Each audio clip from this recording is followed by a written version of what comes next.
अस्सलाम वालेकुम वरहमतुल्लाहि वबरकातुहू। जी, एक भाई ने सवाल किया है कि ज़ेरे नाफ बाल काटने के बारे में बताया जाए। मेरे भाई, ज़ेरे नाफ बाल जो बगलों के नीचे बाल होते हैं और नाफ के नीचे बाल होते हैं, इन्हें ज़ेरे नाफ बाल और नापाक बाल कहा जाता है। इनके काटने के बहुत ज़्यादा फायदे हैं जो आज मेडिकली भी साबित हो चुके हैं।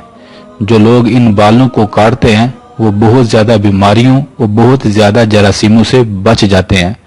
और अक्सर लोगों से जो पसीने की गंदी बदबू आती है, उसकी एक वजह बगलों के बालों को ना काटना, ये भी उसकी एक बेसिक वजह है। तो पहली बात मेरे भाई, इन बालों को कब काटना चाहिए? मेरे भाई, मुस्लिम की रवायत के अंदर आता है इन बालों को काटने की आखिरी हद 40 दिन है। 40 दिन से पहले पहले इन बालों को काट लेना चाहिए। जो लोग 40 दिन के बाद भी इन बालों को नहीं काटते वो गुनहगार होते हैं।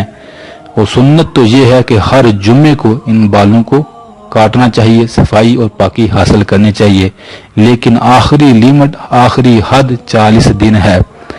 दूसरी चीज, इन बालों को कहां से काटना चाहिए?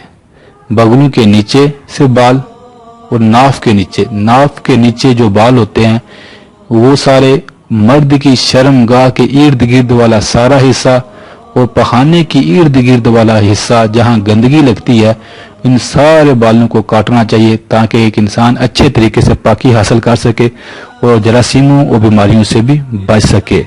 तो ये दो चीजें इन बालों के मुतल्लक हैं, हमें याद रखनी चाहिए। 40 दिन आखिरी हद है, मर्द की शर्मगाह के इर्द गिर्द वाला हिस्सा, पहाने की इर्द गिर्द वाला हिस्सा और बगलों के बाल, ये इन बालों को काटने की जगह है, यहाँ से जरूर काटना चाहिए।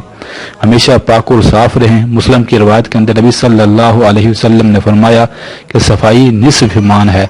अपने जिस्म को, अपने दिलों को, अपनी निगाहों को, अपनी सोचों को, अपने लिबास को, अपने गली मोहल्लों को साफ रखें। अगर आप ये अमल करते हैं तो आप निस्फ ईमान मुकम्मल करते हैं।